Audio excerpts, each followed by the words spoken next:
Well, hello everybody to the Boxing Asylum Nuthouse podcast. I'm not your host, Steve Wellings. Hey, it's me, the Texas Tornado. Hopefully, you guys can tolerate me for a little bit, filling in for Steve. This weekend, got a little bit of action to discuss. Some happenings around the boxing scene, and just some general things have popped up here pretty recently. I've got Andy with us right now on the call. I believe Ozzy and Rappin' Rob Kelly are planning on joining up a little bit later on down the line. So, without any fanfare, without any ado, we'll jump right in. But first, we want to let you guys know that you can give us a rating if you listen on Spotify, Apple Podcasts, whatever your platform is during the week. Feel free to get on there, give us a shout, give us a good review. As Stevie says, anything less than 5 stars might yield you a kick in the ass. But again, we're going to try to make it as fun as possible, have a good time while we're doing it, and let's jump right in. So, right off the bat, I'll talk to you guys a little bit about some of the action that occurred here in the States over the week. You know, we have the top ranked broadcast, on Tuesday and Thursday nights. So we're getting Tuesday night fights, we're getting Thursday night fights. A lot of action going on those cards, and some of them, some notable names, some not so notable. Some guys on the rise. Looks like maybe some guys on the decline as well. So we're going to start with the action from Tuesday, July the 7th. The headline was Andy Vences and Luis Vargas. On that card, we started off with Gabriel Murataya. This gentleman is a preschool teacher. I don't know if you guys have been seeing, but he actually is now 3-0. Had a little bit of a time with Sergio Lopez. Pretty good fight, and he seemed towards the end of the fight to kind of pull it all together. Real nice counter punching. Believe in the fourth round, it was only a 4-round fight, but in the fourth round, he came up and slipped some punches and came up with a beautiful right uppercut. 2 in a row, actually. Tripled up on the left hook a few times, so he's working on some things. You can tell he's doing some work and trying to get some skills training in on the job. But really fun. Got to watch so far. I believe this is the second time in a couple of weeks that he's fought. Maybe the third time. I don't even remember how rapidly his fights have been going, but we've seen him before on the ESPN broadcasts. Andy Vences, the headliner of this card, he lost a split decision to Luis Vargas. So I think that one was pretty unexpected. Now, this is Andy Vences, I believe, second loss after starting out 22-0, 22-0-1, something like that. But Vences, put on a good show. I thought he closed the show strong. And again, this is his second loss in his last 3 fights. He had a draw, and that's been so he's 3-2-1 in his last 6 fights. So he's looking like maybe he's not quite where he wants to be. But then again, we're in a weird time right now with all this virus business, and we certainly hope that you guys here are taking care of yourselves. I know it must be difficult for the fighters. Andy, did you have anything to input on that card? Did you catch anything? Any notable facts from you, maybe? No, mate, I didn't catch any of the card, unfortunately. As I say, none of the American card. Obviously, I mean, I was interested in the Zepeda fight, but obviously the one with Baranchik fell through, so I kind of lost all interest in the card. And to be honest, I wasn't even all that bothered. I mean, the Jerry Flores fight, actually, I mean, the only reason I knew about it was because Gerald Miller popped hot and Kailash Takam's kind of like stepped in there, but I'm interested to know if you've seen it as to how he looked and stuff. And obviously, what is he now? 40 Kailash Takam. He's still kind of kicking about, really, gatekeeper status as a heavyweight and stuff. So, do you think he's going to be getting called up for any prospects, any title chances anytime soon off that performance? I wouldn't see why not. I thought he looked pretty good in the early rounds. Really about round 5 and on, he looked kind of tired, a little bit out of air. But he was cut, and the ESPN announcers kept thinking maybe he had something wrong with his face. I believe it was his right cheek where he had the cut, and I believe even Timmy Bradley or one of the guys mentioned that maybe he had hurt his orbital bone, his eye socket. It didn't swell up or anything, so I don't know that it was necessarily severely busted. I do think he was more out of wind than anything. But again, the first half of the fight, first about 6 rounds, he was really boxing off the back foot, looking pretty sharp. I think that had a lot to do with the fact that Jerry Forrest didn't do much. Jerry Forrest lost the fight as far as I'm concerned. I mean, Takam did fight great in the first half, kind of what you might like to see as far as his boxing ability. He boxed really well. He didn't kind of charge forward like he's been known to do at times. So he boxed brilliant. He was moving. He looked sharp. His punches were sharp. Some good counter punching. Pretty much leading with left hooks and right hands, as opposed to a lot of jabs.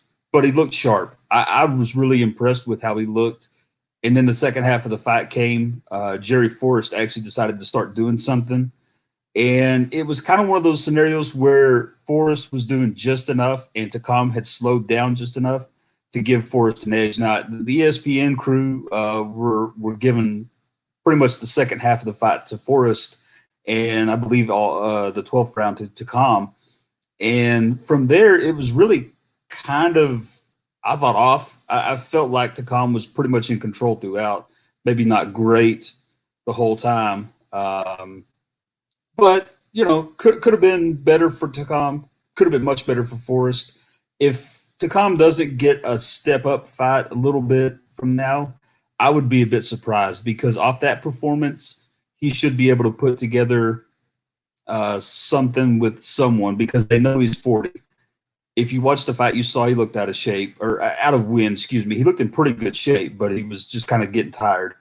So I would think any top fighter or any contender right now would bring him in as a good, solid win. So not too bad. Let's see. Also, we had a Frank Warren card on Friday. I believe you caught some of that, right, Andy? I did, mate. Yeah, it was obviously it was the first card back in the UK since the lockdown. It was a really good card, I thought. I caught the two main fights: Hamza Sharez against Paul Keane. Sharez absolutely dominant, absolutely massive for the weight as well. Not really got a lot of muscle, so I don't know if he's sacrificing. I don't think so. He's quite a young lad, so naturally, as he gets bigger and gets older and that, he's maybe going to have to go up at some point. I mean, as I say, he's massive for the weight. Keane, okay, he was tough, rugged, brave, whatever you want to call it. But to me, he didn't really offer much. And, whatever token resistance he didn't really kind of offer up much for Sharez to kind of sit back and think, well, I need to kind of think about what I'm doing here. But Sharez, as I say, he's got the long reach. He kept Keane at the end at most nights. He didn't smother his work. He was patient, and I really did think he got pulled out after the 6th round, Paul Keane. But I personally felt that it was heading that way anyway. It was heading towards a stoppage, and I kind of felt as if Sharez had got Keane in the corner up against the ropes and just unloaded and just kept going at him and stuff, I think he would have basically stopped him rather than his corner pulling him out in the end. So, but yeah, very impressive performance. Topping the bill, British Commonwealth title fight between Brad Foster and James Beach. Not a good fight. Brad Foster, I thought, was absolutely fantastic. Started very well. He was strong. Really good work rate. Really finished pretty strong as well. Beach. He got into the fight a bit, but I just think Foster's, his work rate, his output, and the sheer pressure, and he picked his punches well as well. And you could see him; he was switching stances and stuff. So very impressed. Well, I was impressed with him anyway. I don't know what others thought about it, but he wins the British title outright. So I think that was his the fourth or fifth defence, I think it was, in his in 16 months or something. So it's been it's what you want really from a kind of young fighter come up British title level, and it's what you want to see. British fighters clean up domestically, winning the British outright, Commonwealth belt, probably going to European honours now. And we'll wait and see what happens, obviously, with the lockdown as to how we can get some fighters into the country and stuff. But at the minute, it's definitely Brad Foster's really kind of, to me anyway, going places. European title fight next, hopefully, and take it for there. But definitely, it was I thought it was a very good card by Frank Warren. I don't know if I was using the call yet, but when he does come on, maybe ask him about the TV ratings. I know there's been a bit of shit stirring going on here by Eddie Hearn's, maybe spreading some untruths to Mike Coppinger, and who's been in balls deep and stuff about something to do with the TV viewings and stuff, something like 5,000, which I really don't believe actually. So we'll wait and see what kind of comes out of that. But yeah, it was for the UK return. I thought it was a very, very solid card, and hopefully it's the kind of way forward. And I think Frank will get it probably straight, or he'll get it right, because he'll put on these kind of 50-50 domestic fights and stuff, which is where at the minute Frank's kind of really strong compared to where Eddie's kind of not really as strong. So we'll wait and see what comes out the next few cards and stuff. And obviously Eddie's still got to go as well. I think he's got a card, I think it's a couple of weeks' time. So we'll wait and see how his card goes as well. But all in all, I thought it was a good night. Yeah, I think you brought up a good point with Eddie there for a second. We'll transition over to kind of some of the happenings, some of the stuff that's going on. So it seemed to be there was some confusion about the Katie Taylor fight upcoming, and her opponent. I'm not even sure exactly what was going on there. I just caught some clips and ins and odds of it. But maybe her opponent wasn't going to fight, and then now she is. Something to that effect. Is that anywhere near accurate?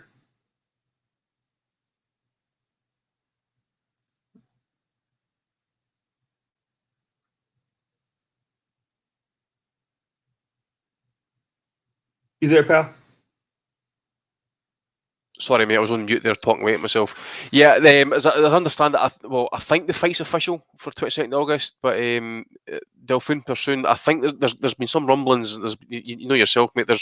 We've heard some things about her possibly no having a proper camp, probably no having a good training opportunities and stuff, or she's been ill. So I don't know how that's going to knock on effect. I mean, you're 5 weeks, I think it is, away for the fight. She called for it, so I didn't really want to hear excuses that I'm ill and all that sort of stuff. If you knew you were ill and you're calling out a fight and then your bluff gets called, end of the day, it's your own fault. The other thing as well, obviously, you've got the situation with Amanda Serrano, which, to be honest, I know Eddie's got commitments and stuff, and he's trying to kind of get his cards on, but I really don't know why he didn't put the Taylor Serrano fight on in America. I mean, apparently Taylor's in America just now training.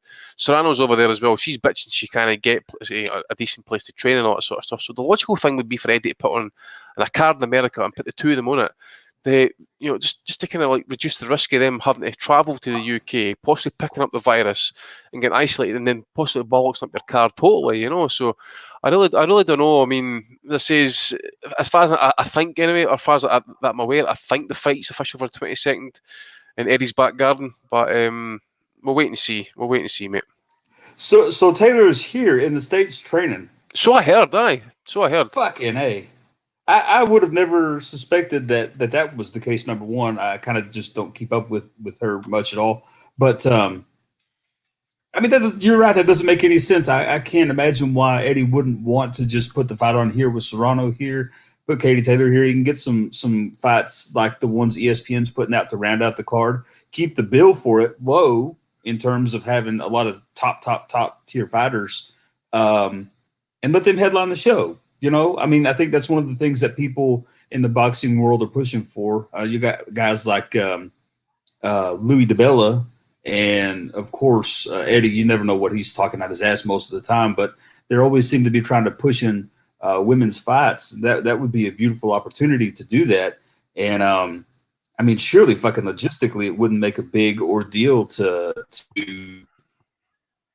stay for him to stay there, put the fights together, and let it go. I mean, I don't know. Maybe I'm completely off base on that one, but if she's here, that that Serrano fight should have been the one to make. I would think.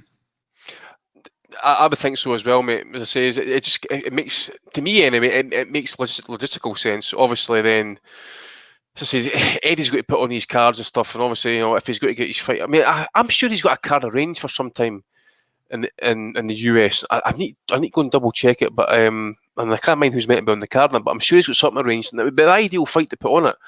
The other thing as well, normally, if he didn't have this situation, if we're going to have that fight in America, New York would be the place. Obviously, you've got the Irish contingent there as well. Serrano, what is she? Is she kind of like Puerto Rican heritage or something like that? Or Mexican heritage? I'm not entirely sure. But if she's Puerto Rican, I mean, obviously there was obviously like the Puerto Ricans in New York as well. Like, it would have been ideal. But the situation is the current situation as it is. So people are having to take pay cuts. Eddie's trying to make deals below what he previously offered and stuff. I think I said it last week. It makes no sense to me if Taylor, even Serrano or Taylor, fly over here. They've been told they'll be tested. They'll need to self-isolate on their own. If they're struggling to make weight, are they going to be able to get out and about to try and get into places that they can actually, shed off the excess poundage? They're having to, pay for themselves and their team to come over to the UK and all that sort of stuff, put themselves up maybe. And then one of them gets the virus, they'll have to pull out. They've spent all their money on training, food, hotel, travel, training camps, sparring partners, all that other sort of stuff, and tax, and your team having to get paid. Chances are they could end up coming out with nothing here. You just never know. So you just got to hope when they come over here, they're clean, clean of PEDs, but also clean of the COVID, and we can get the card on and stuff. But the other thing as well is obviously we've had the fallout between Dillian Whyte and his trainer Mark Tibbs and stuff. Dillian's there in Portugal, and I know a few people will be keeping an eye on to see what kind of condition he comes back in for the Povetkin fight. But it's all speculation at this point. Yeah, I think that's a strange situation. I mean, I think we all know to some extent that Sasha Povetkin hasn't been Povetkin since he got busted for his PED usage. He's since then hasn't performed to a really high level. He's just not the Alexander Povetkin that we've known him to be in the past. Alexander Povetkin has a track record long term of being a solid fighter, a contender, a guy that is dangerous. But since his PED suspension, I suppose, he hasn't looked sharp. But I still think that this guy is dangerous enough to give Dillian Whyte a hard time if Dillian Whyte doesn't look sharp, if he's not on point. So switching trainers. Now we're talking about about 5 weeks out. We're August 22nd, I believe, is the date for that fight. So we're talking about a little bit over a month out from that event. Switching trainers in that time period, are you a fan of that? I mean, I know personally, whenever I think of it, sure, if you need to do something, you ought to do something. But in that short amount of time, you're having to go through the process of, number one, gelling with your new trainer. So there's a process there that takes some people years to accomplish, some people not as long. But then also you've got to learn how to put their game plan in.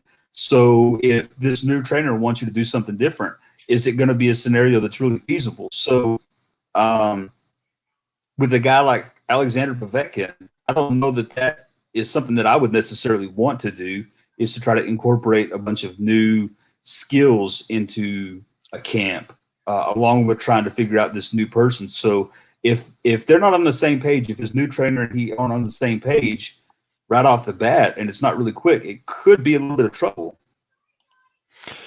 Possibly. I mean, I don't know what Dillian is now. What is he, 30? He's definitely in his 30s, I'm sure. I mean, at this point, I think he's all the fighter he's going to be at this point. To be honest, I think Tibbs, he's done very well with him. You get people going on about it all the time and stuff. Like, White's beat this fighter, he's beat that fighter, he deserves his world title fight and all that sort of stuff. And that's testament to all the work he's been doing with Mark Tibbs and stuff.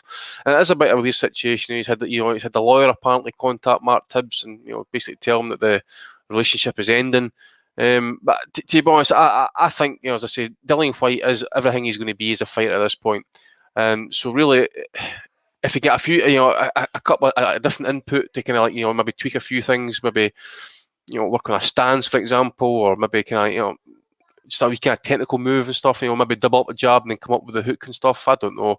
He's got a good left hook anyway. And he likes to kind of go to the body sometimes. So to be honest, I don't think he needs to worry about the trainer that he's got for this fight. I think, as I said before, Povetkin is solid, dangerous for 3 rounds of this fight. And then possibly he starts to wilt, gas.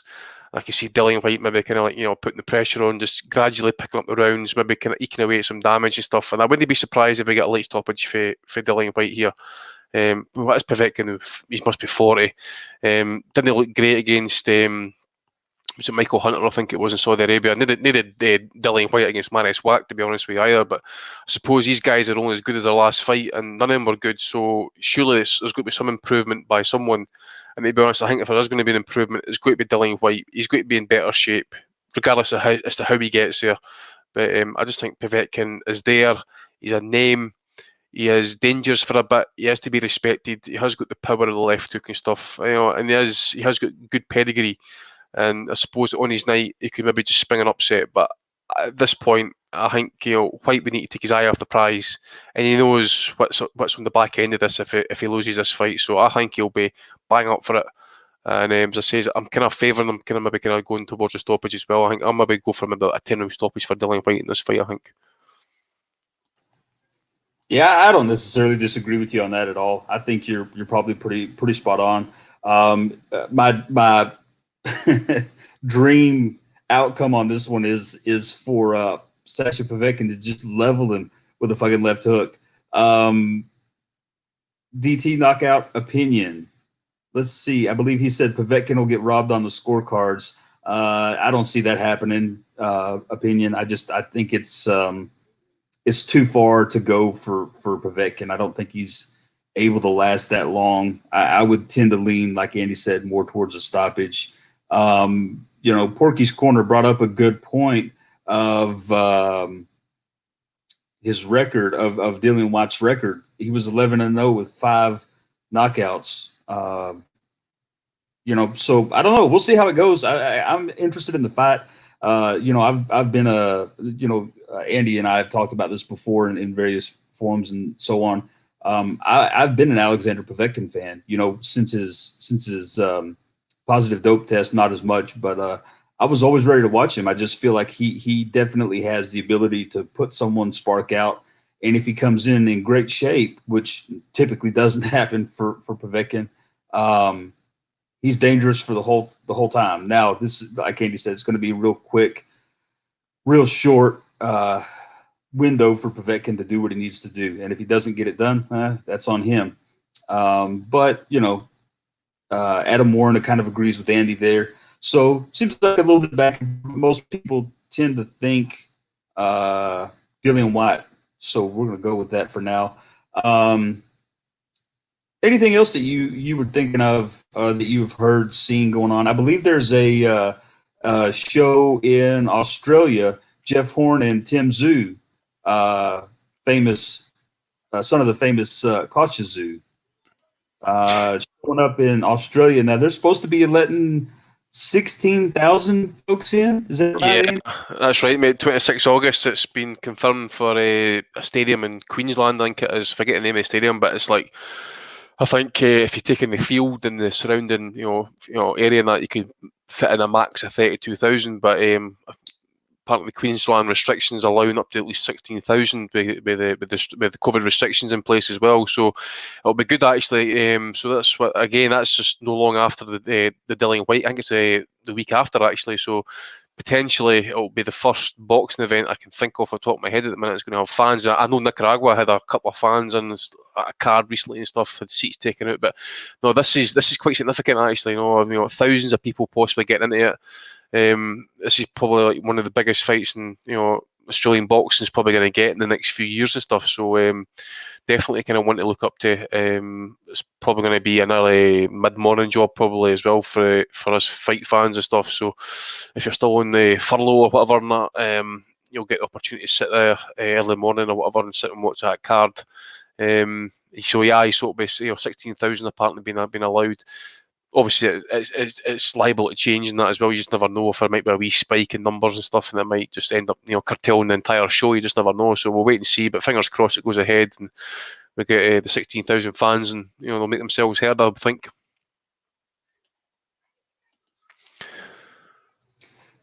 Yeah, I'm eager to see how it goes. I mean, I'm not going to go down the rabbit hole of the COVID business. I do think there's a lot of things happening in the world around us that are good, bad, out of control. Some places doing really well with numbers, some not doing as well. Like here in the States, specifically Texas, we're not doing real well with our, I guess, positive test ratios. We're getting a lot of positive tests here, but I'm staying the fuck at the house, going out shooting a little bit of guns, fucking around, not being around a whole lot of people. It's good, so hopefully that works out well. We get a good show out of it. I wonder, did you see anything about who's going to be airing that? Will we have to stream that one, or possibly need to stream that one, I would think, mate. If there's anybody, well, I don't know if is Jeff Horn still with Top Rank. I know he's been in a few ESPN or whatever cards it was back in the day. I'll go and see if I'll just pull up the article here. Just one boxing scene at the minute. Give me a second. Pulled it up. No, I didn't mention about TVs, but I know Fox and Australia and stuff probably stream it. So I think it'll be watching it on the radio, I think, mate. If you know what I mean. Yeah, sure thing. I would expect somebody will pick it up. I know that we'll be able to get the foreign streams, if not. But I know Horn was with Top Rank, so hopefully they can get some rights to air that. I mean, God knows there's nothing fucking else on right now, except for their Tuesday, Thursday cards. So I think any live sports right now, ESPN would jump on if they had the opportunity. So assuming Top Rank still has some connection with Horn, they should possibly be able to get it on. Let's see where to now. So that's all I had to cover so far. Pretty light week. Let's look ahead though. We've got some good stuff coming up. Some fighters that I'm personally a fan of. You have next week on July 14th. We have Jamel Herring and Jonathan Oquendo for the WBO junior title. So Herring was tested positive for COVID. Apparently he's negative now, and he's going back to the ring with Jonathan Oquendo. So that one, I feel like it'd be a fun fight. Jamel Herring is a tough guy. Also on that card, one fight that interests me greatly is Clay Collard versus LT Nelson. So if any of you guys haven't gotten to see Clay Collard, he's a former MMA fighter, maybe still doing that, I'm not sure. But he's been on a few Golden Boy cards before the virus stopped everything, I believe. Knocked out two of their prospects, or beat two of their prospects, I believe. He's been on two fights on ESPN now, I believe, and won both of those against prospects. So this guy is coming in and just running shop. Son of a bitch throws a million punches, hard punches too. He takes a good punch. His career is definitely not going to be a long one if he continues the route that he's going with how many punches he eats. But goddamn, he eats them and he gives them right back. So I'm excited to see that guy fight again. I don't suspect that he'll ever make it to title contention. Just at some point, somebody's going to box his ears off. I think it's coming. But I certainly enjoy watching him fight, especially in these times where good entertainment is hard to come by. If you have access to watch the ESPN card on July 14th, that would be where you'll find him. Also on that card, Michaela Mayer taking on Helen Joseph. Andy, any interest from you in any of those fights? What was the list again, mate? Michaela Mayer and Helen Joseph is the co-feature. Clay Collard and LT Nelson is on that card, and then the main event, Jamel Herring and Jonathan Oquendo for the WBO junior lightweight. Yeah, I'll probably keep a wee eye on the Herring or Kendall fight, because obviously, I think Aaron was talking about Frampton fight against Herring possibly rescheduled for November, site to be confirmed or whatever it was. So this was an optional defence, I think, for Jamel Herring anyway. So I would think anyway, he's going to come through this fight. You just never know. Oquendo, he's generally tough, isn't he? So possibly he might go the distance. Might see the final bell on that, and you just wonder as well as about this COVID thing. Has it had a knock-on effect and stuff that it'll only show up in the fight? Will he be lethargic and stuff? I mean, I've seen him taking the weight off and that. I know he's fighting in a couple of days' time, but Christ, man, he looks like he needs a right good feed, Jamel Herring. So, and another interesting thing would be as to how long he can keep kind of bouncing at that weight. The other thing is, I think a card come up in Kazakhstan shortly. Dillian Whyte, I think he's fighting on that card. That's not the other Whyte, it's someone else. And you've got the heavyweight as well coming back in Germany, Agat Kabayel. I think he'd been used by Joshua in sparring for the upcoming Ruiz first fight. And he was supposedly credited with actually knocking or beating Joshua up in sparring. So he's fighting Yevgenos Lazaridis, I think it is, from Greece. He's based in Germany. Some sort of vacant WBA trinket and that. But Kabayel, obviously, there were some people kind of like holding out hope that he might, produce some. Not so much, he'll do something in the heavyweight division, but he looked like a decent talent as such anyway, and he was definitely European level. Vacated that belt, so he's now picking up kind of like world trinket belts and that, trying to get his ranking up and boosted. But no, mate, I mean, there's not really much that kind of hold my interest at the minute. As I said, I didn't watch any of the American stuff. Valdez against Velez, I might watch it. Valdez is usually good entertainment. Velez, I think, he's definitely past his peak or whatever it was anyway. So yeah, I mean, I think you're right. I do think that one's going to be a hell of a fight, though. Velez last fight, he won, but he got jobbed on the cards, I thought. But I'm really looking forward to that one. That one is probably, out of all the things coming up out of the next couple weeks, probably the biggest one for me, along with the Virgil Ortiz card. I'm not real fond of him fighting Samuel Vargas. I don't think that's necessarily a bad fight, but he's been out for a while. Get him a fight. Let's step up his game in a little while. But like you said, Valdez and Velez, that one's big for me. I'm a big Valdez fan. I think we've already established that. And Velez just kind of comes in and fights his ass off in some fights, and he's a peak performer. He's hit his peak, and he's on his downhill slide. And even at his best, at his ultimate very best, he was never quite the kind of guy that was going to get over the hill and become a world champion. But I still think he's one of those guys that he can still contend. Oscar Valdez, I'm eager to see how he's done. His last few fights hasn't looked real great. I think the transition to training with Canelo's team has been a little bit of a difficult transition for him, a little bit out of his normal style. He's fought a certain way for so long. Now trying to change and be more defensive is maybe not the best scenario for him in terms of immediate effect. So hopefully that training will help him become a little bit better defensively, a little bit more responsible in that regard. And if he is, look out, Velez. You're going to get cracked on.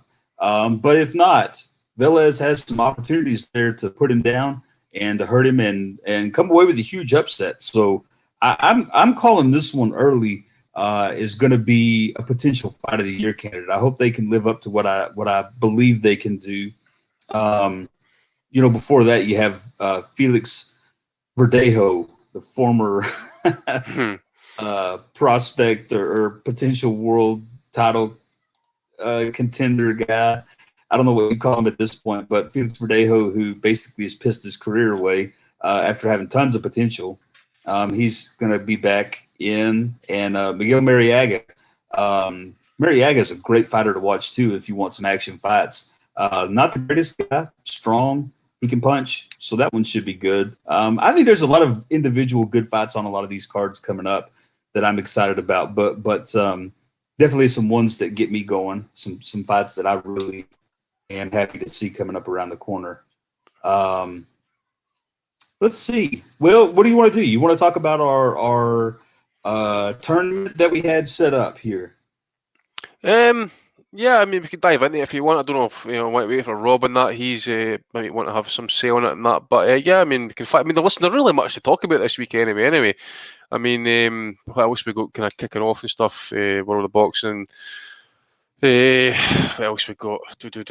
Well, Shakur Stevenson's apparently vacated his WBO title, and all of a sudden he's been installed as mandatory challenger at 130. So yeah, I mean, it just shows we Bob's organisation, he's just basically kind of pulling it all in there. But yeah, it's he's grown here like he's come out a 2-weight world champion and stuff like that. Let's fucking calm our jets here. I mean, the kid's not really fought anybody. He's got a belt handed to him as such. I think the fight everyone wanted to see him fight was Josh Warrington and stuff, and now it's looking like that fight's just not going to happen. Well, it's not going to happen without fans, and put it that way. They're going to demand too much money, I would think. So yeah, I mean, whatever he does now up at super featherweight, best of luck to him and stuff. But he's still one of the kind of meh careers for me. Like, I mean, he's still got a lot to do to kind of to prove to me anyway that he's this superstar and worthy of becoming called a 2-weight world champion. Because at the minute, all he is a trinket holder. Yeah, I don't think you're wrong about that. There was something else too. Let's see, what was it? The other top-ranked big-time fighter, Mexican guy. God damn it. Navarrete. Yeah, is he? Did I have it right? He's moving up to challenge for the belt Stevenson vacated, or that's kind of in the works, in the plans? I think that's kind of in the works, mate. Yeah, I think he's requested to be installed as mandatory now. As I say, I think he's with Bob, so Bob should be able to kind of get that fixed out for him. Navarrete, man, I mean, his defences were deplorable, just pretty much like Stevenson's. Again, they're victims of these sanctioned body politics and stuff. They're fighting guys, or were fighting guys before this thing hit and stuff like that, and there weren't anything spectacular and stuff. And Navarrete's always been like, apart from the Dogbo fights, I think I mentioned this before, he's done nothing to even kick on for there and stuff, and he even bullied Dogbo in the rematch stuff, like proper bullied him. I know you've seen Dogbo as well, so you just wonder if he's kind of like the same man, same fighter that Navarrete's probably kind of taken out of him. But no, it's just one of the kind of meh careers as well, and it's a shame. Obviously, again, as I say, this virus isn't going to help matters to try and kind of up his standing as well. I'm trying to look at the WBO rankings at the minute. You've got Conlon, Ruben Villa, Ryan Walsh, Jesse Magdaleno, and Maushi Muri.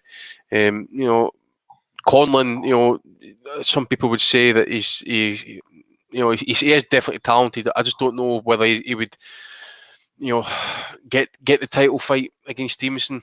And I don't know really if he would be a kind of long-term champion as well. I just don't know. Just there's a lot of unanswered questions at that weight and stuff. I think a lot of these guys kind of at some point you would think kind of latter half of this year, if we start getting crowds and that back, we are going to start getting some of these kind of big-ish fights and stuff. Because obviously we're not kidding ourselves at the minute. That we're not going to get the big fights just now.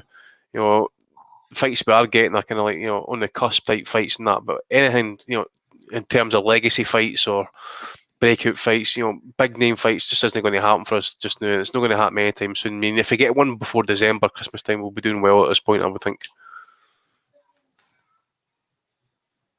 Yeah, certainly. I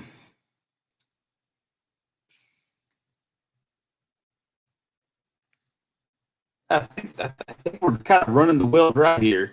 I feel like, so to speak. I don't want to give the lads any reason to cut us off. I know I'm definitely no fucking Steve Wellings. We certainly love when Stevie's on here and not fucking me. You're stressing, mate. You're stressing. You're struggling. I feel like I am a little bit. I kind of, in the previous attempts that I've had at hosting, I feel like it's usually it's easy whenever there's plenty of people on, and whenever there's plenty of action. We have plenty of places to go and plenty of things to cover, and ideas kind of pop up on the fly as you're going through. But it's not much action right now. There's not much things going on. And we definitely don't want to burn everything right now. I don't want to leave Steve in the pickle and burn up the upcoming fights and events and things of that nature. Also, we definitely don't have the interview that Steve can do. Steve's a master interview guy, so we certainly miss that son of a bitch being on here. But yeah, we'll make do. Let's see, what else have we got?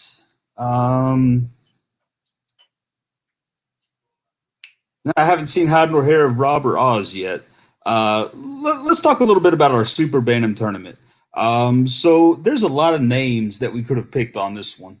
And we'll get into it soon if Rob doesn't jump on or Oz doesn't jump on for us. But I mean, whenever you think of the Super Bantamweight champion, tell me some of the people that pop into your head as the best Super Bantamweight champions of all time. All time. Well, obviously, the one that always comes to my mind straight away is Wilfredo Gomez. I think the reign that he had, supposedly even the losses he had, but they were up at featherweight. He was a dominant super bantamweight champion. I think it was some stupid defences he had. Lineal champion for years as well. I think it was the best part. I want to say at least 4 or 5 years, at least, and they vacated. Izzy Vasquez as well. He was a great warrior. Had the fights with Rafael Marquez as well. Could have put him in the lineup and stuff. Who else would go? Duke McKenzie was in and around about that weight as well. Came up from flyweight and stuff. Kennedy McKinney had that great fight with Marco Antonio Barrera. Me and Steve were doing a Punches for the Pass episode, which involved Ricardo Cordoba. So he was a kind of tall, rangy fighter for the weight as well. He also had I don't know, a few of the hardcores, anyway, especially guys a certain age would remember the Maher Monzipur against Somzak Sinchachewa. I think it was a fight that got held in France, not back in brilliant mid-90s. If you guys haven't seen that one, you've really got to get on that. Go to I'm sure you can find it on YouTube. If you're still one of those folks that are downloading fights and keeping them in your personal collection, jump on whatever your platform of choice is and find that fucking fight. It'll knock your socks off. Guaranteed that you will enjoy that fight. I believe. Jesus Christ, when did that happen? I believe that you linked us up whenever that fight happened. Maybe. Yeah. And so I jumped on there. And Jesus Christ, just wow, that was tremendous battle, tremendous fight. Definitely one of my favorite all-time fights, I have to say. Yep, I think it was the mid to late 90s. I think it was. I'm sure Monzipur was. I don't know if he was an Iranian refugee in France or whatever, or he was definitely from an Iranian background. I'm sure. Trying with other fighters. But obviously, I mean, you could easily super bantamweight. You could easily throw in Pacquiao, Morales, and Barrera here, but we've used those 3 fighters in the last few weeks and stuff, so we've deliberately kind of cut these off as well. So Chuck Wu, if he's listening and stuff, will be kind of a wee bit pissed off when he hears it. We could easily put in, like you said, Tracy Harris Patterson, had those fights with Arturo Gatti. You got Wilfredo Vasquez. I think he fought Prince Nazim. Lupe Pintor, he had a great fight with, I think it would be Gomez's last fight, super bantamweight, actually, against Pintor. What a fight that was. It was just brutal. So anyone who's not seen that fight, Wilfredo Gomez, Lupe Pintor, get onto that one. Jeff Fennick, as a bantamweight, he was really smooth, very active, very, very good. I think he got a world title fight roughly kind of like very early in his pro career, something like 7-8 fights or something like that. And obviously the 2 Japanese guys, Toshiaki Nishioka, who the long-standing WBC champ. Brits will remember him fighting Rigondeaux Monroe. And obviously Donaire knocking him out as well on a great extended right hand, I think it was. And then another exciting Japanese fighter through the years was Husumi Hasegawa. I think he went up 2-3 weight divisions as well. And I suppose we could throw in there, he's actually made the list, actually, Daniel Zaragoza. Absolute, he was just a popular kind of like, road warrior, gum shield gloves, world travel, and he fought just about everybody in that. I think he was 2-weight champion, consecutive defences, over something like over 70 fights and stuff, fought at the Moscow Olympics and all that sort of stuff as well. So he was a very, very good rounded fighter as well, Daniel Zaragoza. Anybody in history I kind of run for the money as well. It was a shame that he ran into a 21-year-old undefeated Eric Morales, and he got stopped in the 11th round and that. But that was Morales, coming up to his kind of prime in that. He was demon type fucking performance. But at that point as well, Zaragoza was well into his 30s by that point as well. Yeah, so I think that one of the things we want to discuss is with our tournaments that we're doing, we're not necessarily looking to bring out the best fighter of all time or crown someone the ultimate champion. I feel like we're looking for some good, solid fights. We're looking for the opportunity to put some fights together with some great fighters and kind of just think about how the thing might go, It's certainly super bantamweight is definitely one of my favorite divisions. I mean, that I love guys like Morales, although Marco Antonio Barrera is still better than Morales. Shout out to my buddy Sebastian. He will probably be raging because I said that now. We used to go back and forth on that for ages, but Barrera is definitely one of my all-time favorites. But you can't deny Morales. I mean, all those guys you mentioned, Wilfredo Gomez. I always think of if I had to go into a dark alley and I had to have someone walk with me, knowing there was a gang of people in that alley ready to stomp the shit out of me, I think I'd take Wilfredo Gomez. Goddamn dynamite in his hands. I mean, one of my absolute all-time favorites. I love Wilfredo Gomez. Just a tremendous fighter in his time, a long-term champion. So I think whenever we look at the list, we try to use some of Chukwu's picks, but we also definitely want to freshen it up. We've already, like you said, used Barrera. We've used Morales. So in keeping it a little bit more fresh, the list that we've come up with for this tournament was, let's see, Jeff Finnick versus Jose Hasegawa, Junior Jones versus Juan Manuel Lopez. So let's talk about that pick for just a second with Juan Manuel Lopez and why I threw him in there. So if you remember Juan Manuel Lopez, he is definitely a unique fighter. Southpaw out of Puerto Rico. Started off a tremendous start to his career. Took out some of those top names that one of those top names you mentioned, Rafael Marquez. He beat Daniel de Leon, who was always a solid fighter. That was a shock, that one getting stopped in that round like that, though. He stuck it on him. Blasted him in the first round. Wasn't even close. And the the rematch some years later was not much better for old Ponce de Leon. Although Ponce de Leon was a good fighter and put up a lot of good fights, just couldn't keep up with Lopez. I think a lot of people will remember Lopez's 2 fights with Orlando Salido. So here you had a Mexican fighter in Orlando Salido. A lot of people will recall him from his win over Lomachenko. And people forget that Orlando Salido, despite his record, was a tremendous fighter. He had a lot of early losses. He basically learned on the job. I don't think he had much of an amateur career to speak of. But here we have a Mexican going to Puerto Rico and blasting out the next big thing from Puerto Rico. So these two countries with that great rivalry, which will live forever in the minds of boxing fans. And Orlando Salido goes and beats him. And so that's kind of one of the lasting pictures folks have of Juan Manuel Lopez. But he was a solid fighter back in his day, really exciting. And I think that's why I put him in here. Had a lot of power, had some enough boxing ability to keep guys honest to some extent, and also at the same time very vulnerable. I believe the trouble for Juan Manuel Lopez started out with Rogers and Tagua. If anyone remembers that fight, I believe it was a rank card. I don't know if it was pay-per-view or not. I don't really recall the details around the card. But Rogers and Tagua just had Lopez on Queer Street. He was barely able to keep himself together, constantly looking at the clock to see how much time was left. And he had put together enough points early and was able to fight off Tagua long enough to get a victory out of that fight.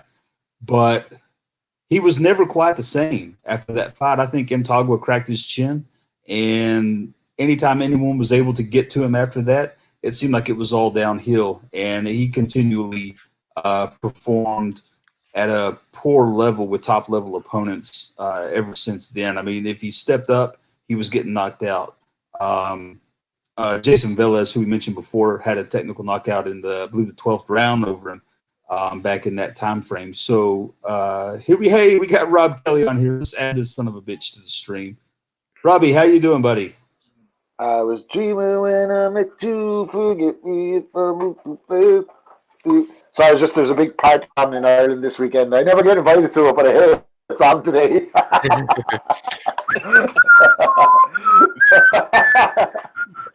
Actually, I was at the garden this morning. Actually, I was at the garden this morning. All I heard was the fucking flutes not going up and down and the drums and stuff. I was like, here we go.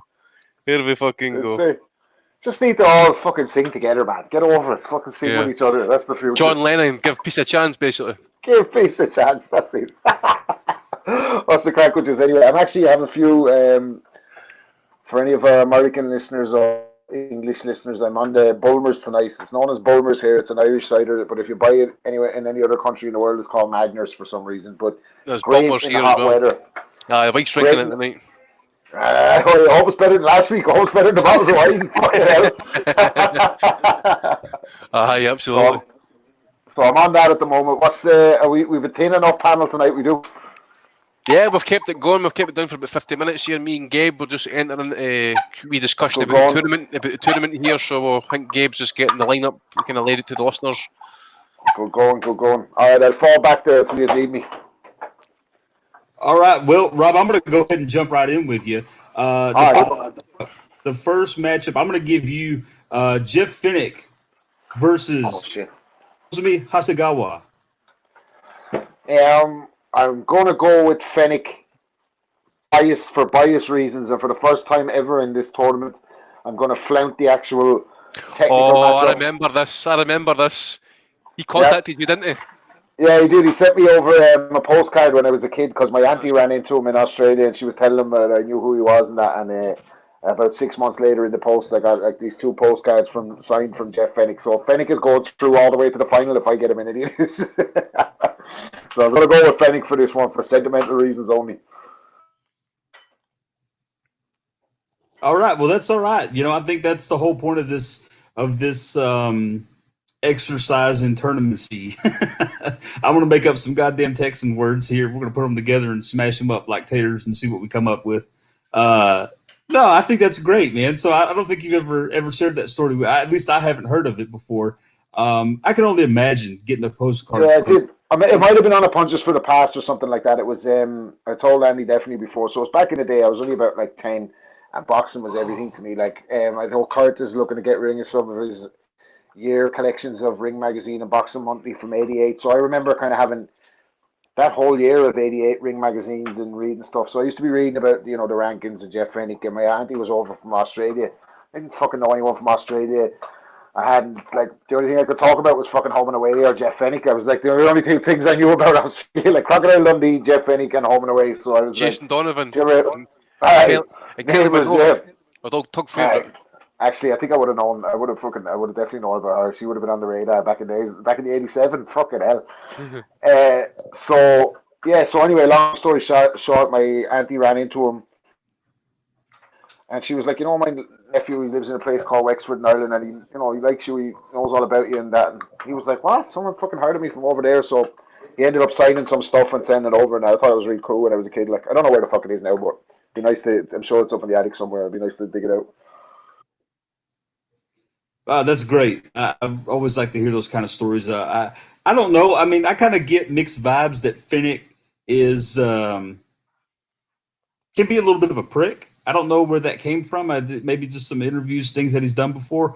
But I mean, I was always a fan. I loved him. I think one of the first, I guess, encounters that I had was some of his early fights, Zuma Nelson, so on and so forth. But I really remember him from the time he was working in corners. And of course, you guys know a big important fight, one that I was really into, and go back and watch on occasion where time maybe is short.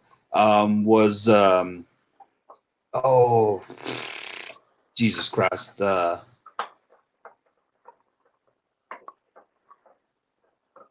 Who did he corner for? It was on. He had Tyson, and he had Tyson when Tyson fought Danny Williams, I think, didn't he?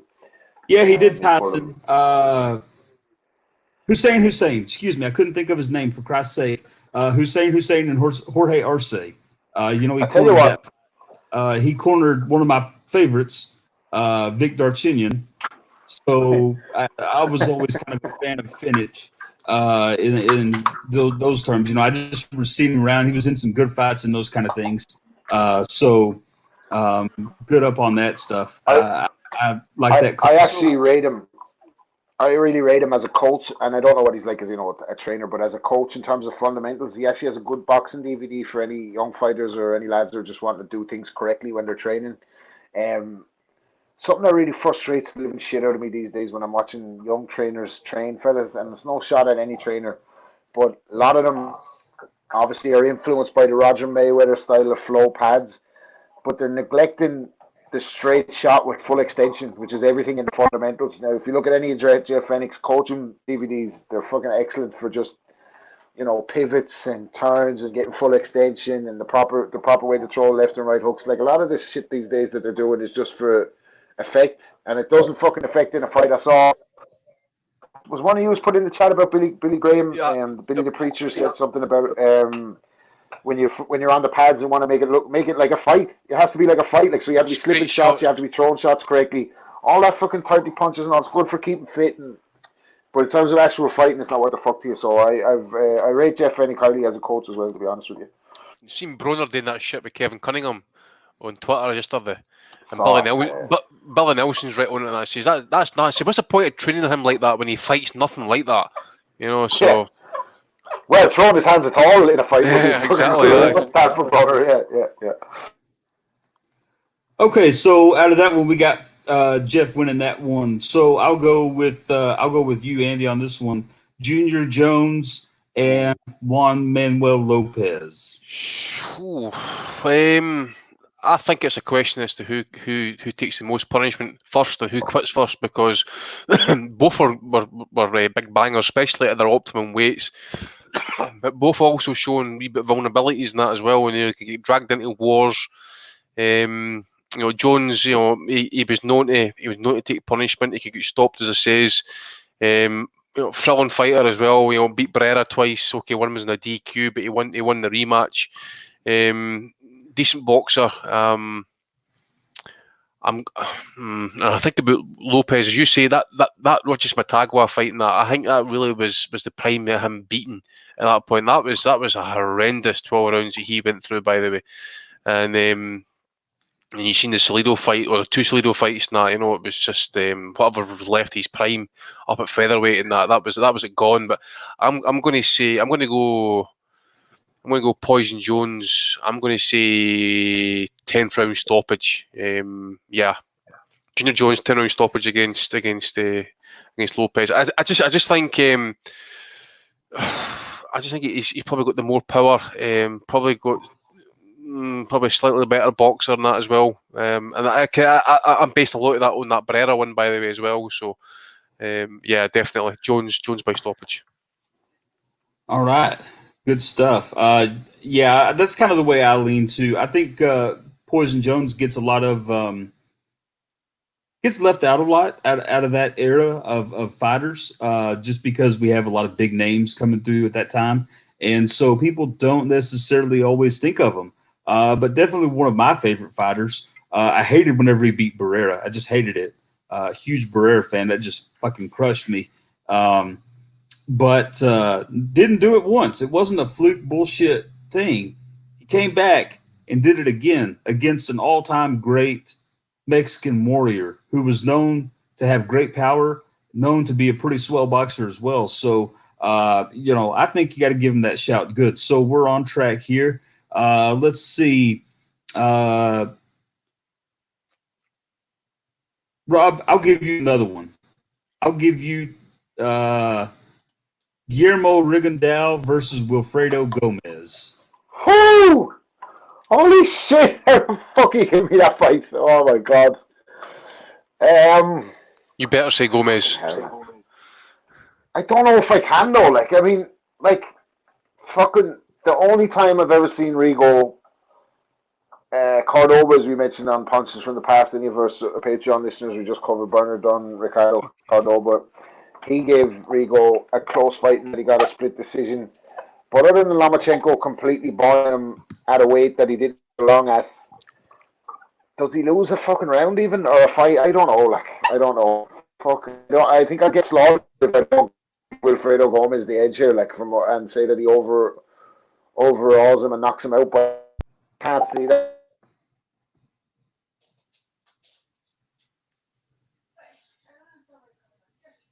Did Rob cut off there? He's still showing up being on here. Rob, you there, buddy?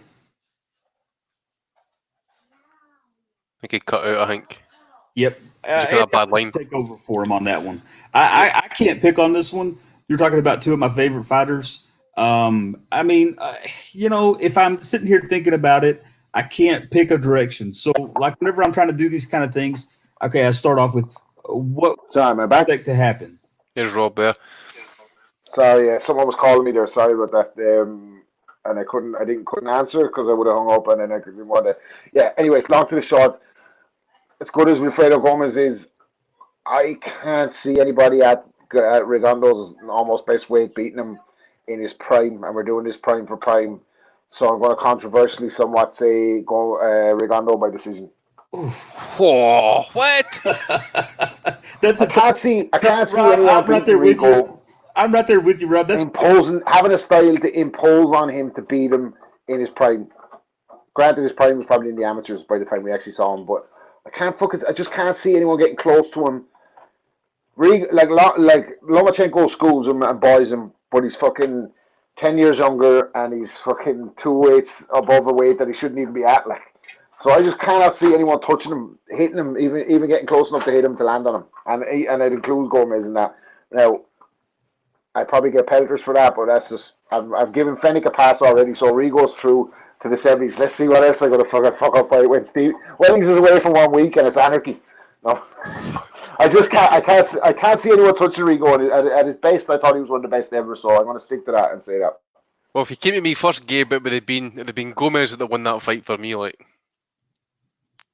Okay, I'm gonna go. I went with Rob on this one, so I'm gonna go with Rob. I'm gonna go with Rigondeaux. I don't know this. I gave that one to you guys because there was no fucking way I was gonna be able to get a good solid answer on that one. Our buddy Big Dave, Andy, you may remember from. I'm getting all the fucking over the last few weeks. By the way, I'm getting every razor thin 50-50 that's fucking in, and I don't say that's even. But any fucking one that's a complete head scratcher, just I can't even. How the fuck do I call this?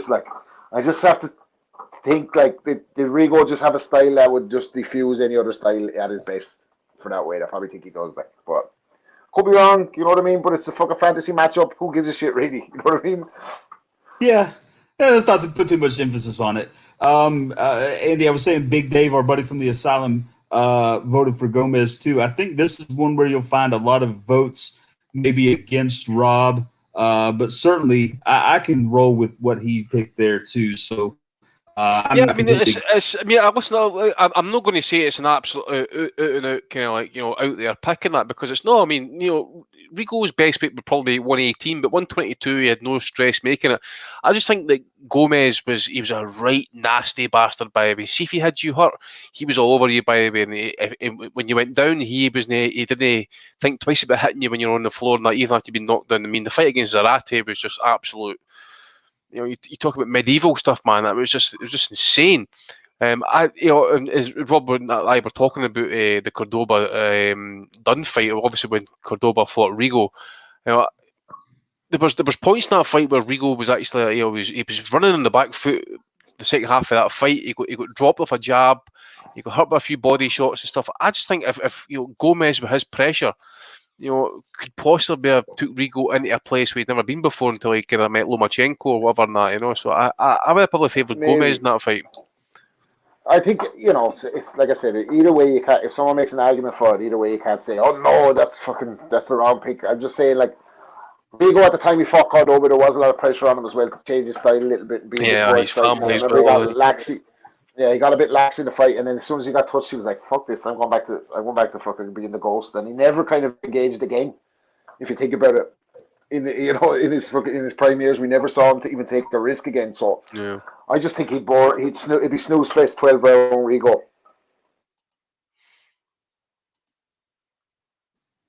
Okay, Andy, I'll give you the last of the first round here. We've got Nonito Donaire and Daniel Zaragoza. God's sake, man. As I say, Zaragoza was, a long-standing, respected champion, would go anywhere, fought everywhere. Korea, Mexico, America, Japan, France. As I say, gloves, mouthguard, world travel. Had been stopped a couple of times in that as well. I had like a 3-fight series with Paul Banke. He was a good fighter in his own right. I think he drew with Tracy Harris Patterson. Went to France and lost to Terry Jacob actually as well, but it was a bit of a shock actually. But I'm going to go with Donaire actually. I think again, I know you're a hater of him, Gabe, but I think 122 was, especially when he was coming up in that maybe the kind of earlier half of his featherweight reign or whatever. And that he was definitely a special fighter, Nonito Donaire. The bounce, the balls, his feet, the quickness, his hooks and stuff like that, absolute, brilliant. I wouldn't be surprised actually. Maybe see Donaire maybe kind of wear him down late, maybe force a stoppage on cuts, maybe. As well because Donaire was quite an explosive hitter.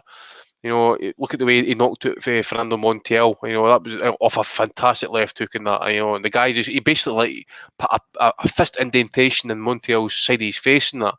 He switched to south. That was fucking disgusting. It was. Yeah, I'm kind of swithering actually whether Donaire would stop him or win it on points, but I'm going to take the safe option and say Donaire would beat him on points. But if it's going to be a stoppage, it would be a late one, I would think. But I'm going to go Donaire on points. All right. Well, I'm going to do a switch here. So we had Finnick and Jones. And sorry to throw you on a tangent, Gabe, before you go off on one. Didn't Larry Merchant punch someone post fight interview in Zaragoza one time? I think it was probably when he beat Wayne McCulloch, wasn't it? Some drunk Irish guy tried to get in the ring, and Larry Merchant threw him a fucking right hook. Yeah, and then he says, Larry in there. He says, I'm not used to using strong arm tactics or some shit like that. Yeah, maybe we could throw Larry and Jim White in a fantasy matchup some week down the line. Anytime I think of Zaragoza, I always think of that moment with Larry Merchant punching the fucking drunk Irish lad. Look him mess his hair up and everything too. Right. He had to go fix his hair again. Remember when he was going back to the interview? Yeah, because it was all messed. Yep. Yeah. Get out of here. Chuckles about it afterwards. Merchant was he was a fucking just a good interview all around. He had some good moments in there. All right, so I'm going to mix it up a little bit. So the way the tournament I had it set, I didn't realize that I had a potential for Rigondeaux versus Donaire, but we've already seen that happen before. So I'm going to go with a different setup here because I'm the boss of the pod right now, and I made the tournament, and I can fucking do whatever I fucking want to. So cry like a little bitch. Yeah, if you don't like it, stop like a little bitch. Stop crying like a little bitch. We're gonna do Finnick and Donaire and Rigondeaux versus Poison Jones. Let's see. I'm gonna go with Andy for the Finnick and Donaire, and Rob with Rigondeaux versus Jones. So, gentlemen, whoever goes first. I'll go first. I reckon Donaire. I think Donaire will stop Finnick. I think he's just too quick.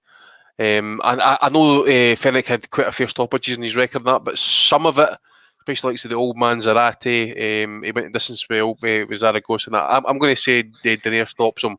Quickness, power, better on his feet as well. Really good jab. I've seen him kind of like switch stances and stuff like that as well. But just again, just with his career and how he's kind of like moved forward, got up in weight, back to no weight and stuff. He's just really proved that he is going to be a first ballot Hall of Famer as well as to what Fenech was as well. But I just think Donaire is a few levels above Fenech, and I would think he would probably stop him. I'm going to say stop him late. Okay, we've got Donaire on a late stoppage. Rob, let us know, Junior Jones or Rigondeaux. Well, if I say Rigo, we're going to get the. You need to pick Jones now. Yeah. If I have to make up for anybody who was fucking upset that I put Rigo through against Gomez, and now say that Junior Jones would have fucking beaten him just so we can have Junior Jones down there in the final. Look, let's just say that that's what happens, right? Fucking in the 11th round, something like when Donaire clipped Rigo coming off that pirouette, and gave him a flash knockdown. Junior does that and then gets him out of there and goes forward. But again, Rigo prime for prime, Donaire couldn't fucking touch him, could he? Like, couldn't fucking touch him. He got schooled for the whole fucking 12 rounds, like.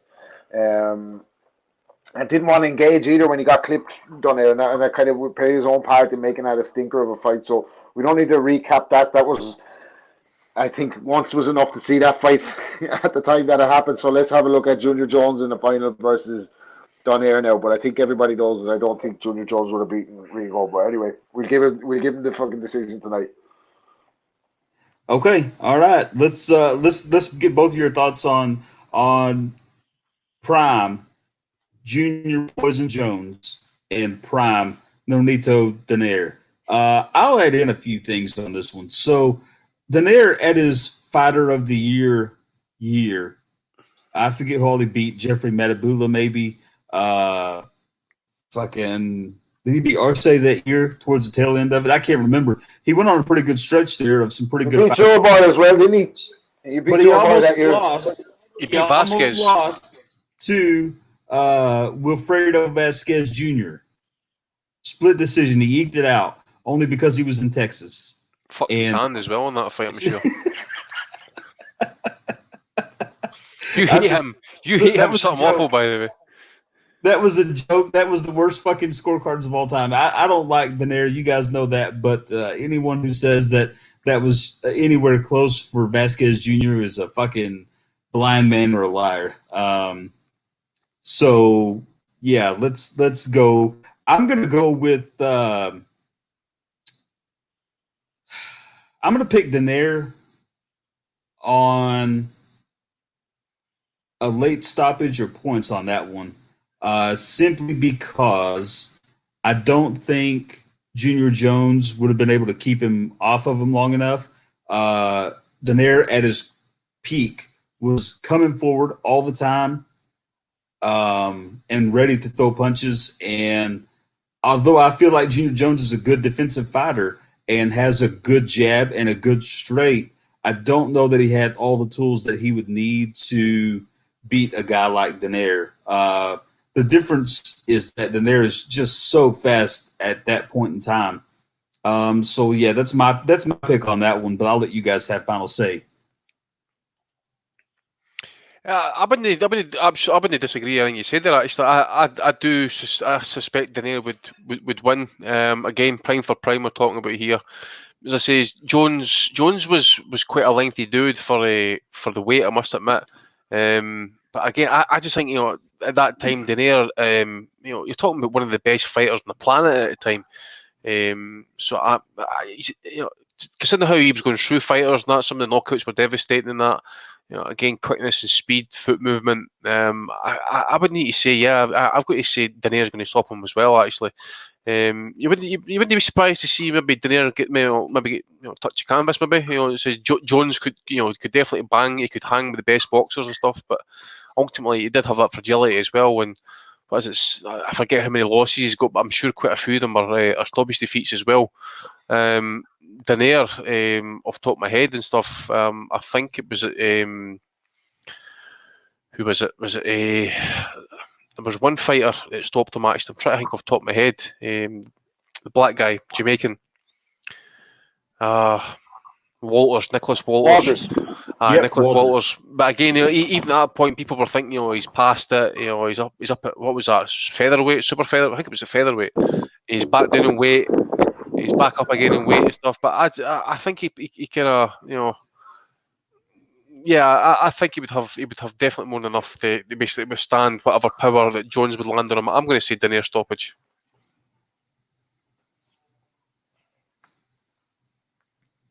Rob?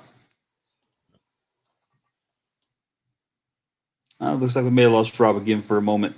So we're gonna override Rob. That looks like he dropped off. So we're gonna go with the winner of this tournament, Nonito Donaire. Who would have thought the one fucking week that I host the pod that we there we go. There we got Rob back. So I was just thought that the 1 week that I'm hosting the pod that we have Nonito Donaire. Yeah, see, you're fucking raging. You were hoping that England was going to win this tournament. Really ridiculous that with going. Obviously, you can't have fantasy fights. But look at that.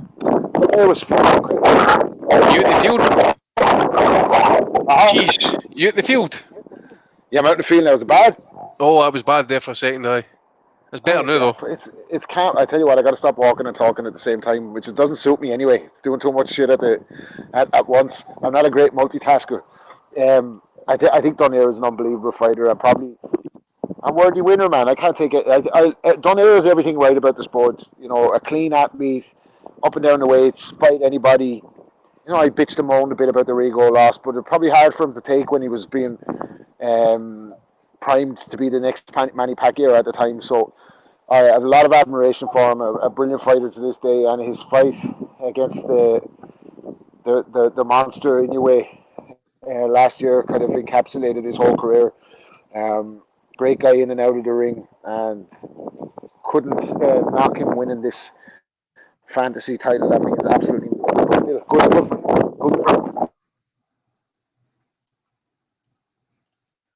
Okay, well, I feel like we're all set there. What do you guys think? Time to get on the values of the week. Yeah, well, it's been quiet for me for values of the week, actually. Obviously, you have some idiots not popping up and that, but it's been kind of quiet for me, actually, this week. Okay. I believe Stevie sent me a few over. Let me see if I can get those pulled up right quick, and then we'll go. Okay, let's start off with your favorite, Andy. So this is going to be Claressa Shields, the biggest dunce in boxing. I did see this one, actually. It's about She used to give her autograph away, and then she saw her autograph on eBay for sale with a $3,000 bid. And she says that now the price is going to go, and she's going to only charge for her autograph. And then after she becomes 2 times undisputed, it'll be $400. She doesn't like giving it for free and seeing people profit off of it on eBay. Well, what did she just do with Anthony? Was it Anthony Darrell or Andre Darrell? I think it was. He was actually charging, what was it, $20-$30 for an autograph? Fucking, you call him dickhead, Fowler, man. He's on eBay selling his shit. Well, let me tell you something. Let's expand on that thought of selling autographs from Claressa Shields, because my Value of the Week nomination this week is for Floyd, who has jumped on the website Cameo. Now, I'm not sure if you're familiar or not with the new social media app that has everybody's excitement peaked. Basically, it means you can pay your celebrity to give you some kind of video message endorsement. So Mike Tyson was on there. He's charging $300 a video. Mike made 20 grand in the first week, sending out approximately 66 greeting videos from the youngest heavyweight champion in the world. Floyd, by the way, is doing his cameos for $1,000 a shot. So whoever the fucking money that's going to pony up $1,000 to get Mayweather to read you something when he can't read in the first place. Fucking hell, man. Like, this guy, you sell anything, aluminium window, whatever the fuck you want. So he's now doing personalised greetings. I think we should just use the Patreon money to buy an intro for the Asylum off Floyd. What do the listeners think? Let us know what you want them to say. We'll try and get that bread to him to see if we get that video intro for Boxing Asylum and fucking aluminium windows. Rob, I like that idea. We're gonna run it by the boss and see if we can't get some funds to do that. Let's see if we can get who would we have though? Could we get Clarissa Shields? Maybe Floyd. Give her for a meal and a hot shower. We're not giving her $1,000. What the fuck? Fucking hell, Clarissa Shields. Who the fuck does she think she is? Jesus. I've seen that you're talking about where you can pay for the celebrities. Gentleman I went to school with, he just got married last weekend. Poor bastard. Yeah. He someone sent him. He's an actor. He does some light acting stuff and some TV program stuff like that. He actually had a message from the. Did you guys see the Tiger King? I think is that what it's called, the Tiger King. I've not seen it. I've heard about it. Is this some guy? He trained like pet cub? Like, yeah. Seen it. Yeah, tigers or something along the likes. And he said he was framed by this lady. He had the lady send him wedding gift video. Carol Baskin. Was it Carol Baskin? Hello, all you cool cats and kittens. Holy shit. He says, that's amazing. Hey, cool cats. Fucking hilarious. Okay, let's go on. So we got Miss Shields on there. Pretty much anytime she opens her mouth, she's on there. At Don Harrow sent this one to Stevie. Errol Spence said, "I need ATV and dirt bikes." The last thing he fucking needs is a what he needs. Scrambler. That's what you want. Jesus, man. Death Wish Spence. What the fuck? Those are death traps, by the way, them scramblers. Fucking hell, if they're used on the wrong surface, which is generally like a place like Finglas or somewhere in Dublin on a fucking Christmas morning. I don't think I should be getting behind the wheel of one of them. Oh, Jesus Christ. Hey, while we're at it, if anyone there in the chat, any of you guys, Dom, Chukwu, Edwards, anybody there in the chat, if you guys have a value, go ahead and link me to it. I'll try to get it squeezed in. While we're going over the ones that Stevie sent, maybe anyone else the other fellas have seen. So besides that one, John the Apostle at Abu Returns sent a few to Steve, and we had one for Sky Sports tweeted out an opportunity for you, Andy. They said that, Andy, do you think you can sing Sweet Caroline better than our talent? If so, tweet us your attempt to sing Sweet Caroline, and you could be featured on one of our live broadcasts during Fight Camp. So, Andy, I know that you're quite. I'm all at it. I'm all at it. To get you to fucking record a video singing the song, send it into Sky Sports, and see if we can't get you the big time. Yeah, I would rather stick my finger up my Jap's eye and spin it around until I fucking could pull my intestines out through my Jap's eye, by the way. Who the right? You're talking to a guy who, when they play that shit, I fold my arms with a fucking face like a smacked arse, and people are running about me taking the piss at me because I refuse to fucking get involved. I don't know, man. I was singing it the day after fucking Ruiz beat Joshua on the pod. Did you want to put that one in? That was a good day. Put that in it. Put that one up. Rob, maybe you can yeah, has its moments. Nah, look, Rob, maybe you can get the general beat or something and make a rap track out of it. And sounds like an idea that like everybody would love, give. No, I think they want to retire Sweet Caroline, wouldn't they? Fucking Neil Diamond's retired. Sweet Caroline lives on. Fucking hell, man. I tell you, she's going to be getting smelly at some point, though. Eh? I mean, how old's Caroline now, anyway, man? 40, 50 years old? Oh, what? She's going to be towing the years behind her now, man. So now I'm gonna go with one more here. Let's see. This one, Rich Diggs. So this one was sent to us again by Abu Returns. Rich Diggs tweeted out, Joe Frazier to Marvin Hagler. You have 3 strikes against you. You're black, you're a southpaw, and you're good. It's unfortunate that decades later, that quote rings true for a current middleweight champion. Demetrius Andrade do when he finally gets a big fight. Well, I'll tell you something. I would wager right now, right? I would wager right now without Googling that that's the only time Demetrius Andrade has been mentioned in the same sentence as Marvin Hagler. Oh, without doubt. And it'll be the only fucking time as well, hopefully. Fucking Hagler and Andrade in the same sentence, man. It's a big conspiracy, man. People are trying to keep Boo Boo down. It's nothing to do with him fighting once every 18 months and having a terrible style and have not ever fought anybody. It's all politics, man. And yeah, I know. You know, Andrade never turned down the Charlo fight. Charlo never turned down a big payday that then Rock Nation paid him to kind of turn down. He never vacated his belt and didn't fight for 19 months. So Andrade's getting ducked, dude. Everybody knows he's getting ducked.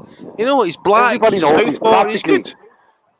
He's practically the same caliber as Marvin Hagler. Everyone knows that. That's seen the sport. So I don't even know why what's this doing in Belly of the Week. This is a fair point.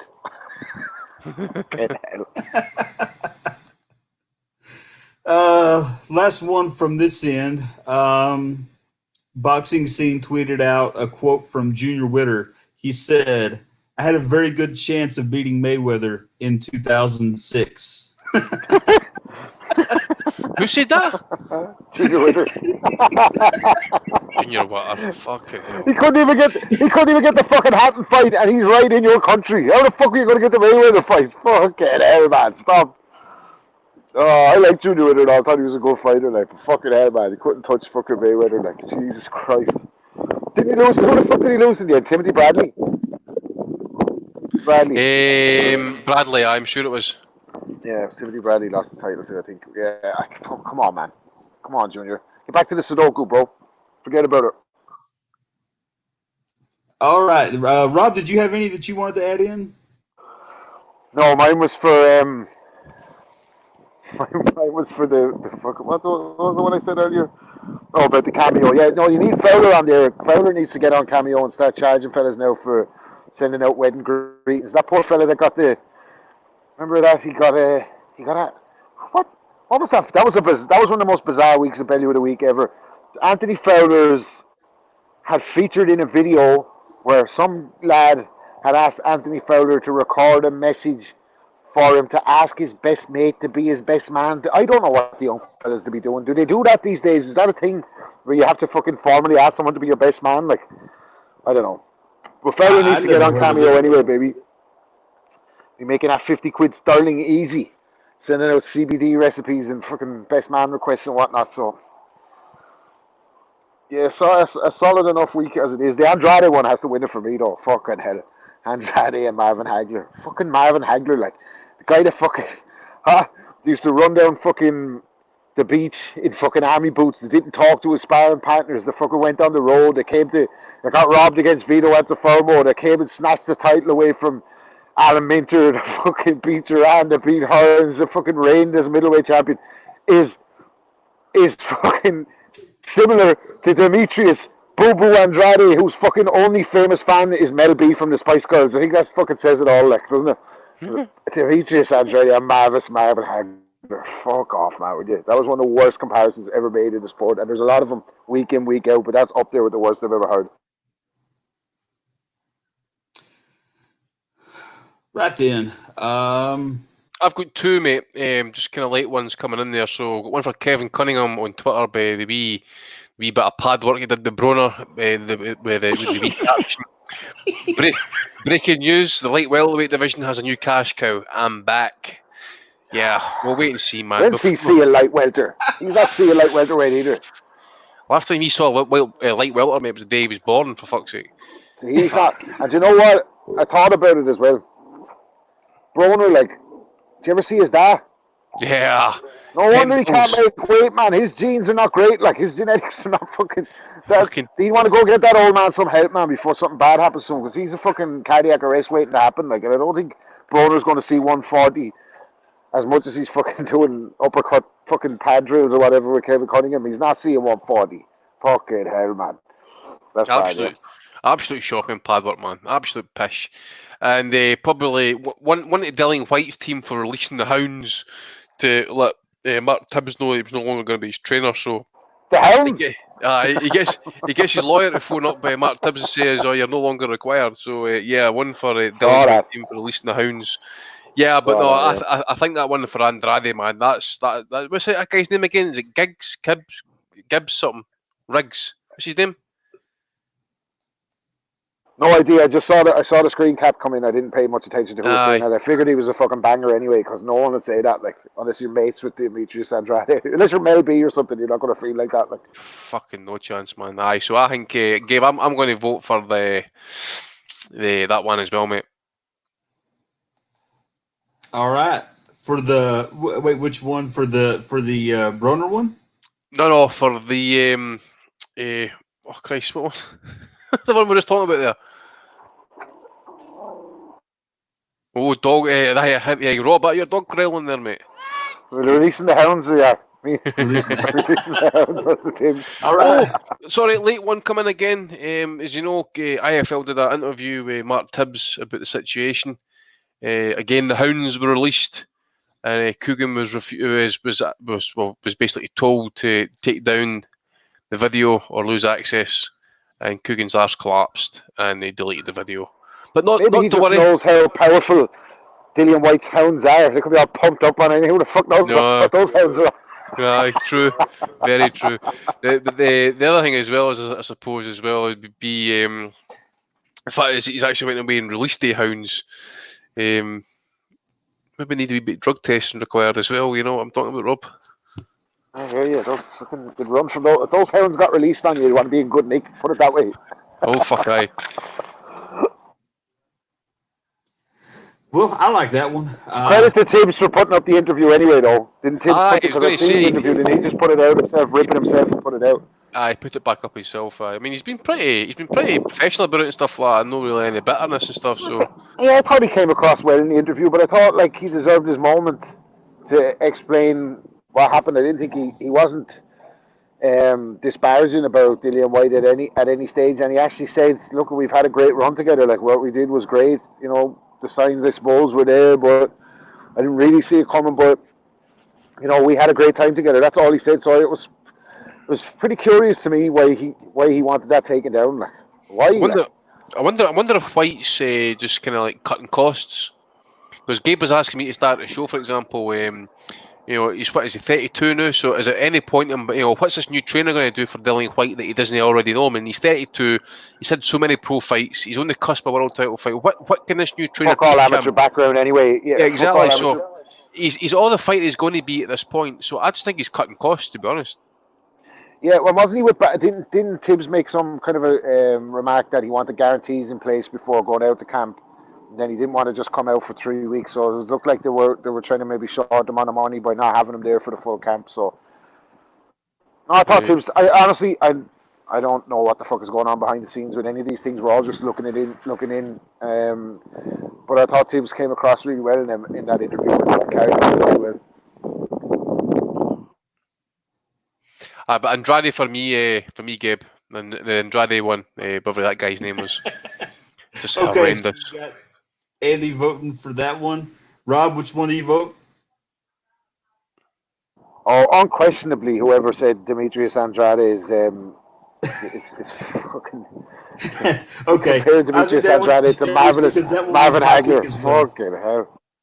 I think that wraps us up. So, congratulations to. Sorry, let me go back to this post at Rich D Diggs on Twitter.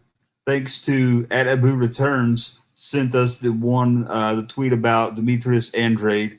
Yeah, fucking shit. I think that wraps us up, guys. You have anything else you want to hit us up with? Anything like that? No, I'm sound, mate. Just well done for Statement the Breach. A decent job. Well done. All right then. So we're gonna sign off now. We'll give all you guys a chance to recollect yourselves and go try to have a good rest of your evening. Get back to work tomorrow if you got work. Be safe out there. Everything's going batshit crazy. But take Rest care. in peace, Jack Charlton, by the way. Shukri made a to mention us. to that in it. Rest in peace, former Ireland manager and England World Cup winner Jack Charlton, a legend of Irish sport, who passed away at the weekend. I know it's not boxing, but you couldn't not give Big Jack a shout. Leeds legend. Put him under pressure. All right, there you got it. You want to have a guys, make sure you check us out. Find us on Twitter. You can connect with all of us. We have Steve was out today, so I've been your host, Texas Tornado. Gabe, you can always find me on Twitter. Hit any of us up. If you fancy some extra content, go ahead and check out the Patreon. You'll get access to Punches from the Past, where the gang goes over typically an older fight, kind of reviews it, gives us some background, talks about some good stuff on there. So if you guys definitely want to get some extra content, go give us a subscribe, give us a little coin. We'll keep doing the Punches from the Past show for you. You can find this here pretty much every damn Sunday. And pray to God Stevie gets back next weekend for the next show. I believe this is number 386, Boxing Asylum Podcast 386. Appreciate you guys listening. Always good to see you around. Dave, good to see you. Chuck, thanks for the tournament again. And all you guys on the chat, good to see y'all. We'll talk to you next week. Adios.